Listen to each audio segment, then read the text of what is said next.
Welcome to the Coaching Coordinator Podcast. I'm your host, Keith Grabowski, and this is our Quickcast series.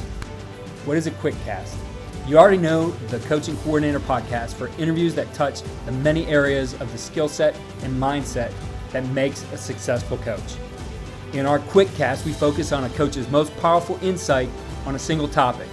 We pull out the most useful, interesting, and helpful ideas into an episode you can consume in 15 minutes or less. It's our up-tempo version of the podcast. With a library of over 1,000 episodes, we have plenty of these nuggets to share with you to help you improve your own mindset and skill set as a coach. Enjoy. Today's episode is a Quickcast with Matt Rhule. Special thanks to Texas High School Coaches Association and CoachTube. This is from prior to the 2019 season. The entire talk, which includes a section on leadership and branding, as well as Coach Rhule's clinic on winning in the red zone, are available on CoachTube. Shownotes can be found in your app, in the episode description, or on our new home for the podcast, coachandcoordinator.com. Coach Rhule clearly defines his role as a head coach. Certainly, this definition can apply to a coordinator or position coach or anyone who is a leader. For maybe some of the assistant coaches that want to be head coaches, I think these are things that over the last 4 years as a head coach, I came in with, when I first interviewed at Temple, I had a book about that big to be the head coach, and I had every quote, every whatever, and when I interviewed to be the head coach at Baylor, I walked in with not a thing in my lap. In my brain, I knew exactly what I think it takes to be a great head coach, and it starts with leadership. Okay, so here's what I would say about leadership. Here's my job as the head coach at Baylor. It's to make sure that everyone has everything they need to do their job. That's for me going out and, just like you guys have a booster club, we have a booster club. That's me identifying, hey, this is what we don't have.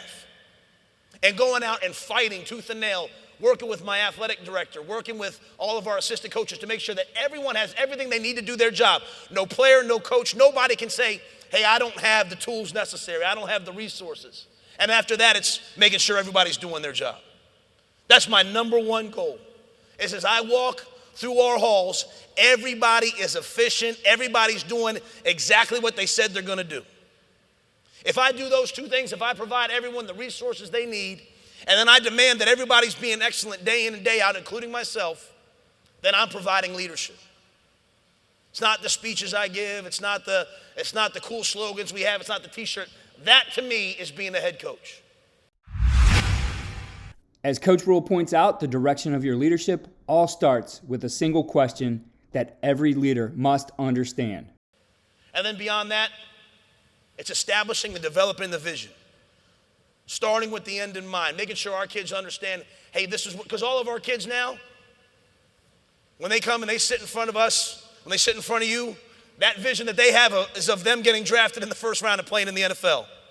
And I want them to have that vision, but I also have to have a vision of where they're going to be as a team, where we're going to get together. I have to establish and develop that vision, and it starts with one simple question to me. And it's my first night talk every year at Temple, and it'll be my first night talk tomorrow night at Baylor. It starts with this question: why? Why are we here? Why are you doing what you do? And do you have the right reasons? I'll tell you this, most kids that play for us have the wrong why. They're playing college football, they're waking up at 5 a.m., 6 a.m., they're doing all that, and their why is their family. Their why is the money someday, and that's all cool things. But if we want to be great coaches, if I want to be a great head coach, and I don't understand the why of each and every kid on my team, if I don't understand why they do what they do, what drives them, I'm never going to be a good coach, and I'm certainly not going to be a good leader. And as a program, if our kids don't understand why is Coach Rhule there? Why is Coach Saravo there? Why is Coach Fran there? If our players don't understand each and every coach's why, and if they don't understand the why of the program, we're never going to be successful. So as I have gone out and interviewed for head coaching jobs, it's always been, let me tell you, before I do anything, let me tell you why I'm here. And let me tell you why I want to be the head coach at Baylor University. And let me tell you why I'm going to do things the way I do it. That's the first question we ask. An important part is finding out the why for each player and helping them understand the reason for being part of the program. Coach explains that here. We tell our kids, why are you here? The more you have to play for, the better you play. The more you have to play for, the better you play. I had a brief interlude where I had a chance to go coach for Tom Coughlin at the New York Giants. And the thing that, I wasn't good enough to be an NFL player, obviously. You might not believe that by looking at me. But the thing that I learned from those guys as I listened to those guys in the locker room was the greatest time in their life was playing high school football. The second best time in their life was playing college football. And then they had a job playing in the NFL. Where you play on Sunday, and on Monday you go in and watch the film, and on Tuesday, your day off, they bring in 25 guys to replace you. You're playing for a job, you're playing for money. But it's the why of playing high school and college football. The more you have to play for, the better you play. The more fun you have, the better the experience is. Why are you here? We have to have our why as coaches. It starts with us. Coach Rhule shares his why while he was at Baylor. As I stand there and as I talk to my athletic director, my donors, but most importantly, my team,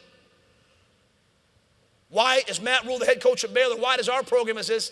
We want to build something great. We want to build great men.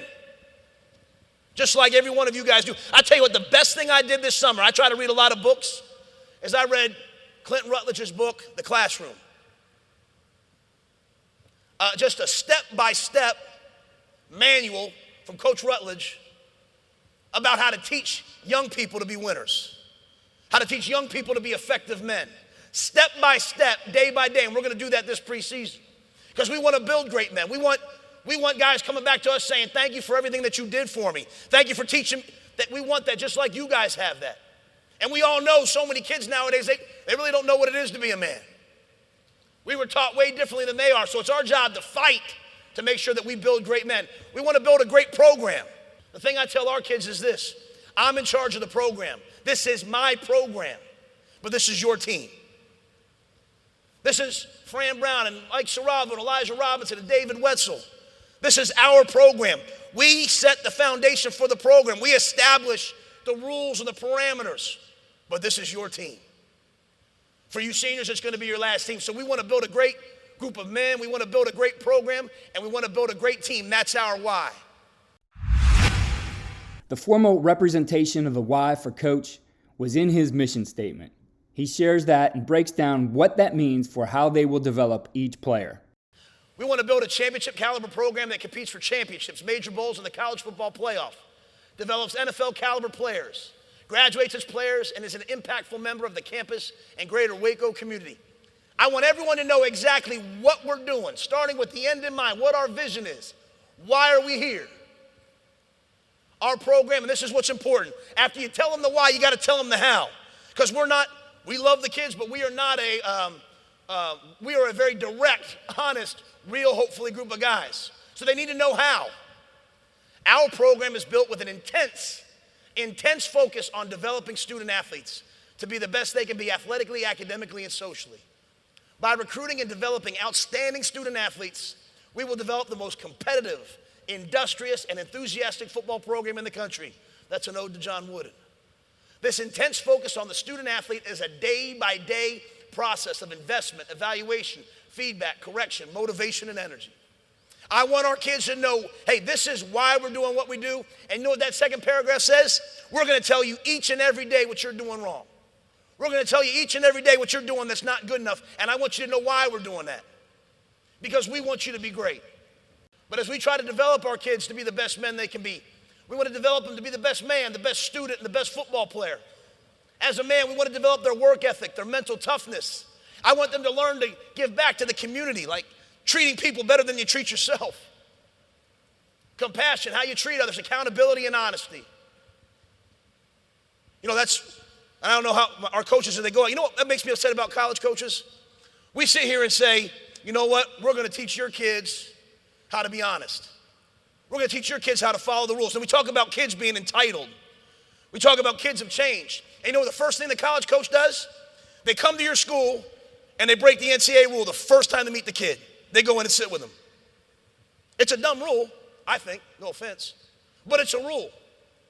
And then we turn around and we don't follow the rules because we say, you know what, well, I'm a college coach. I coach here, I coach there. That rule doesn't apply to me. Then we wonder why kids say, well, I'm a great player.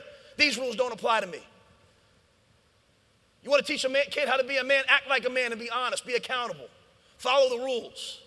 I hope as our coaches come in there, they don't break those rules, whether we like them or not.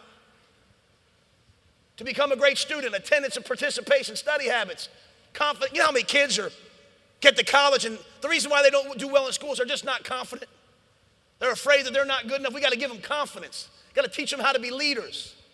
Internships and networking. Make sure they meet people, their life is set up, and then finally help them get a career. And then football, we have to build their strength. We have to build their speed and agility. We have to teach them how to be a pro and prevent injuries, skill and technique. If you come watch us, people that have come watch us practice, there is an intense focus on our staff with skill and technique, scheme knowledge, and finally football intelligence.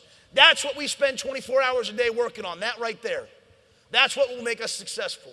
That's our why, and that's what we're focused on. Thanks again to the Texas High School Coaches Association and CoachTube for this great segment from Coach Rhule's talk. Again, the link to the full talk is in the show notes, and I highly recommend it. Show notes can be found on our new home for the podcast, which includes our articles and information about our new free digital magazine, Coaching Coordinator Monthly, which will be released soon. Follow me on Twitter at Coach K. Grabowski, and check out our Instagram for football coaches, footballcoaching_com.